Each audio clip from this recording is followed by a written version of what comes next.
बिस्मिल्लाहिर्रहमानिर्रहीम। मैं हूं असद हबीब कासमी और आप देख रहे हैं नर्सिंग विद असद हबीब कासमी। आज जो हम टॉपिक कवर करेंगे वो है पेन के टाइप्स। हमारे ऑब्जेक्टिव क्या हैं, पेन की डेफिनेशन ब्रीफली देखेंगे, पिछली क्लास में हम ऑलरेडी कवर कर चुके हैं।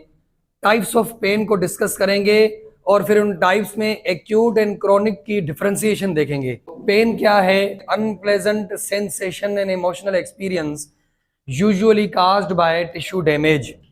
कोई भी अनप्लेजेंट सेंसेशन, डिस्कम्फर्ट फिजिकल भी होता है, इमोशनल भी होता है। फिजिकल वाला तो सबको आइडिया है कि किसी टिश्यू डैमेज की वजह से। इमोशनल वाला कौन सा होता है? जब हमें कोई इमोशनली कोई तकलीफ दे चीज आती है। मिसाल के तौर पे किसी का नुकसान हो गया, किसी के रिलेटिव की, मदर की, ब्रदर की, फादर की डेथ हो गई, फाइनेंशियल लॉस हो गया, कोई भी इस किस्म का जिलजिला आ गया, सैलाब आ गया, तो नतीजे में उसको साइकोलॉजिकल ब्लोज आ जाते हैं, तो वो हो जाएगा पेन। अब आ जाते हैं कि पेन की टाइप्स फिर कौन कौन सी हैं। Acute pain. अब एक्यूट पेन, एक्यूट वर्ड की मीनिंग है जल्दी आ जाए थोड़े टाइम के लिए। एक्यूट पेन क्या है? ये शॉर्ट पेन होता है, शॉर्ट ड्यूरेशन के लिए, from minutes to about 3 months, sometimes to 6 months। Toothache हो गया, कान में दर्द हो गया। एक्यूट में भी कुछ ऐसे भी होते हैं जो मंथ्स तक भी चलते हैं, लेकिन वो 3 months और ज्यादा से ज्यादा 6 months। Comes on suddenly, sharp in quality, caused by surgery की वजह से होता है। देखिए सर्जरी नहीं हुई थी, कुछ भी नहीं था, जैसे ही सर्जरी हुई पेन होना शुरू हो गया उस एरिया में। ब्रोकन बोन, जैसे बोन ब्रेक हुई तो दर्द हुआ, नहीं हुई तो नहीं होगा।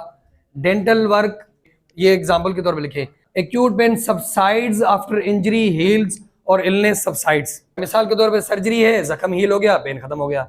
बर्न है, जख्म हील हो गया, पेन खत्म हो गया। आगे चलते हैं क्रोनिक पेन। ये पेन ऑन गोइंग होता है।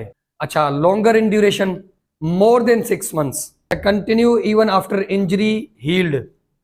और कॉमन काजेज इसके क्या हैं? Headache, arthritis, cancer, back pain. अब इनकी वजह से जो पेन होते हैं वो मंथ्स चलते हैं। अब डिफरेंशिएशन थोड़ा देख लेते हैं। Acute usually comes on suddenly and caused by something specific. Compare to chronic फिर क्या होता है? A condition where the body constantly sends pain signal to the brain even when the injury has healed। भले injury heal भी हो जाए लेकिन फिर भी ब्रेन बॉडी को ये सिग्नल देता रहता है कि फला जगह पे पेन हो रहा है। अच्छा, duration usually does not last longer than 6 months। Acute वाला जो है ना वो 6 months से ज्यादा नहीं रहता। अगर रहता है तो फिर वो एक्यूट नहीं कहलाएगा, फिर वो क्रोनिक कहलाएगा। जो क्रोनिक वाला पेन है वो last longer than 6 months। Common sense की बात है, 6 months के अंदर वाला एक्यूट कहलाएगा, 6 months से बढ़ गया तो फिर वो क्रोनिक कहलाएगा। Severity, acute pain usually becomes less severe as the injury begins to heal. Bone break हुई, ट्रीटमेंट स्टार्ट किया, जैसे ही वो बोन हील होना शुरू हो गई तो पेन रिड्यूस होता जाएगा।